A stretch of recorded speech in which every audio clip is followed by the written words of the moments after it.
네, 계속하겠습니다. 거기 300페이지에 은행계좌 주증표라는 데를 보시고요.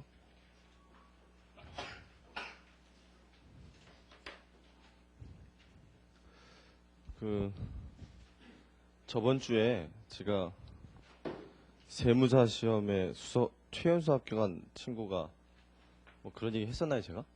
안 했었죠. 저번 주에 공인회계사 2차 시험 발표가 있었어요. 2차 시험 합격자 발표.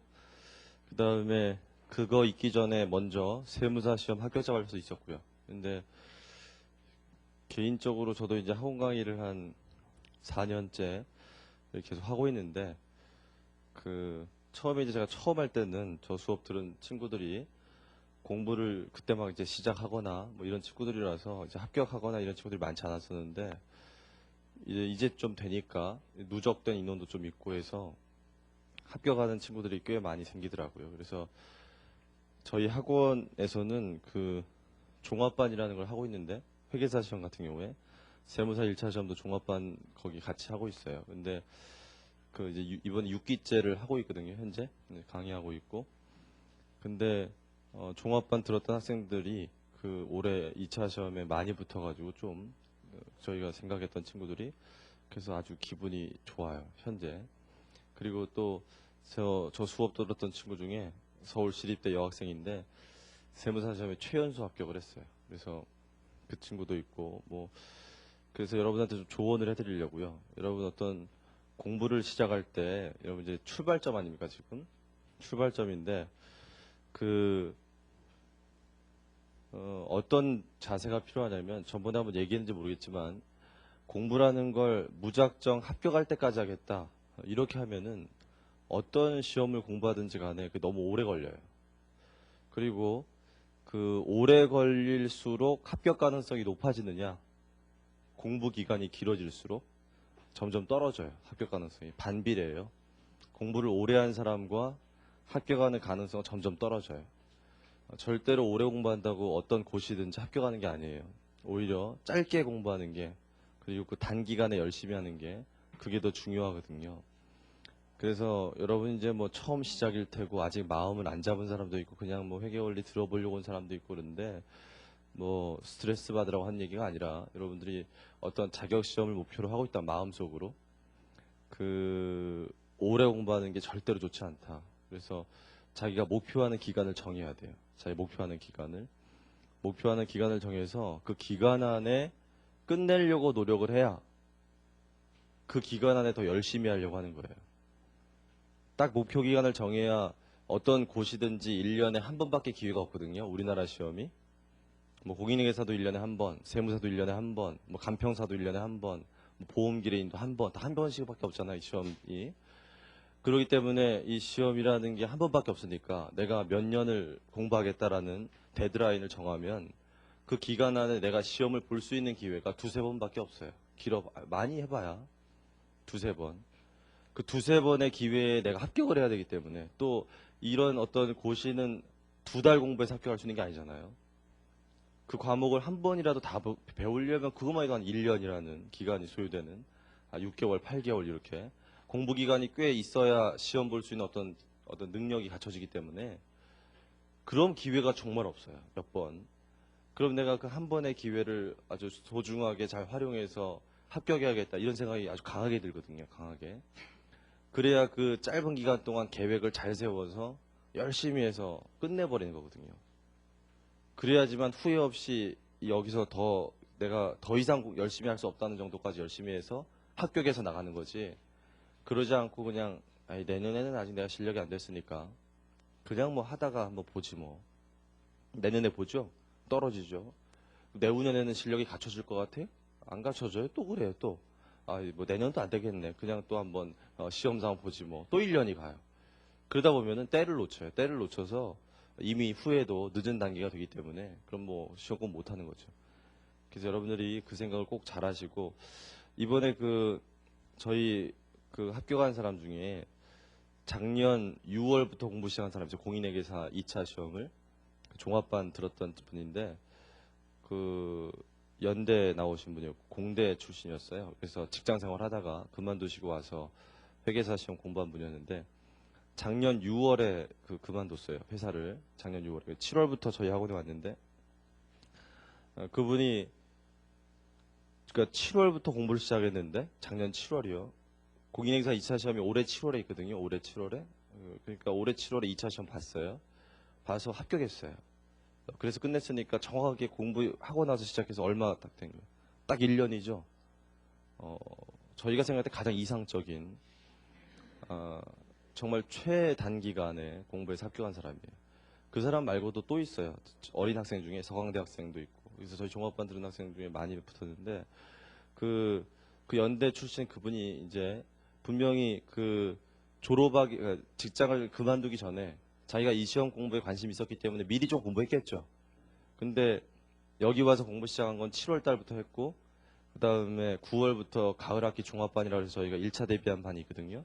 그 반에 들어가서 그 수업을 계속 들으면서 열심히 해가지고 올해 2월 달에 2차 시험을 봤어요. 1차 시험을. 그래서 그분이 96개를 맞았어요. 1차 시험에서. 근데 커트라인이 90개였어요. 올해가. 이 개수로 얘기하니까 뭔지 잘 모르시는데 점수가 이게 61.33인가 그래. 평균으로 나누면. 얘가 좀 더 높겠죠 뭐. 아무튼 근데 90개가 커트라인이었는데 아니지. 90개는 60.33이 아니지. 60점이었다. 60점. 60점인데 아무튼 90개가 커트라인인데 대부분 회계사 시험 1차 시험은 한 100개가 커트라인 될 거다. 이렇게 예상을 좀 했어요. 98개 정도. 그러니까 그분은 1차 시험 보고 나서 자기 떨어진 줄 알았죠. 그래서 저한테 상담을 하러 와가지고 상담을 하러 와서 무슨 얘기를 하냐면은 자기가 시험장에서 6개 정도를 더 마킹을 할 수 있었는데 그러니까 풀었는데 나중에 맞춰보니까 다 맞춘 답인데 시험장에서 종 쳤는데 뺏어갔대요. 답안지를 마킹 못한 채로. 그래서 한 6개를 마킹 못했대요. 그것만 마킹했으면 102개를 맞을 수 있었는데 자기가 그럼 안정권 아닙니까? 합격 안정권. 근데 그걸 마킹 못해서 96개밖에 못 받아서 채점해 보니까 막 거의 울려고 하더라고요. 그래도 한 몇 개월 동안 고생해서 시험 봤는데 합격과 불합격의 그 차이가 그렇게 나버리니까 그래서 굉장히 불안해하고 공부를 계속할까 고민하고 뭐 이렇게 했어요. 근데 여러분도 지금 드리는 얘기를 잘 새겨들었다가 나중에 공부하실 때 참고하세요. 제가 그분한테 뭐라고 얘기했냐면은 1차 시험 끝나고 이제 2차 시험 볼 거 아닙니까? 근데 합격자 발표할 때까지 한 달 반에 있어요, 기간이. 내가 떨어졌는지 붙었는지 모르잖아요. 결과는 붙었는데. 근데 대부분 이 정도 개수를 맞으면 불안해 하거든요. 떨어질까 붙을까 이게. 그래서 합격자 발표를 할 때까지 공부가 잘 안 돼요. 1차 시험 합격자 발표할 때까지. 그런데 중요한 사실이 그분한테 얘기한 게 여러분도 똑같아요. 내가 올해 1차 시험을 이 개수를 맞았는데 뭐 커트라인이 이렇게 돼서 떨어졌다 만약에 그럼 아주 억울하겠죠. 아주 억울하겠지만 다시 떨어졌다고 생각해보세요. 떨어졌으면 내가 이 시험을 더 이상 공부하지 않을 거냐 아니면 내년도에 다시 동차 합격하기 위해서 계속 공부할 거냐. 아니 원래 이 시험이라는 게 1차만 붙었다 끝이 아니라 2차 시험까지 붙어야 되잖아요. 공인회계사든 세무사든. 그럼 2차 시험까지 내년에 한 번에 붙을 수도 있거든요. 1차가 2월이고 2차가 7월이니까. 그럼 내년에 올해 안 됐을 때 내후년에 동차를 목표로 계속 공부할 거냐? 내가. 그럼 여러분도 대부분 그렇다고 하겠죠. 그분도 그랬고. 아니, 올해 내가 안 됐다고 해서 이 시험을 그만둘 사람이 아니잖아요. 지금 전년도 7월 달에 시작했으니까. 물론 올해 붙으면 좋겠지만 무슨 말인지 알겠어요? 자기가 그렇게 해서 계속 동차 합격을 위해서 계속 공부할 사람이라면 합격자 발표가 나기 전까지 한 달 반 동안 왜 놀아요? 왜? 근데 대부분의 사람들이 놀아요. 대부분의 사람들이. 아주 답답해 죽겠어요. 그렇게 조언을 해줘도. 그 기간에 놀아버리면 동차 합격을 못해요. 동차 합격을. 아주 소중한 기간이거든요. 1차 시험 끝나자마자 2차 시험 보기 전까지. 가장 열심히 해야 될 때. 가장. 저도 개인적으로 전 동차 합격했거든요. 그러니까 2차 시험을 한 번밖에 안 봤어요.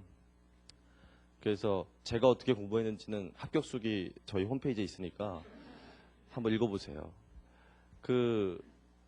저도 2차 시험 한 번밖에 안 봤는데 저도 그 기간 동안 열심히 했거든요. 동차 합격하기 위해서. 1차 시험을 잘 볼수록 그걸 더 마음 잡고 잘할 수 있지만 1차 시험을 못 봤다 하더라도 그러면 안 된다는 얘기예요. 어떻게 될지 몰라요. 발표 나봐야 아는 거기 때문에. 발표 나봐야 아는 건데 그 기간 동안 열심히 하면 동차를 할 수 있는 가능성이 더 높아지는데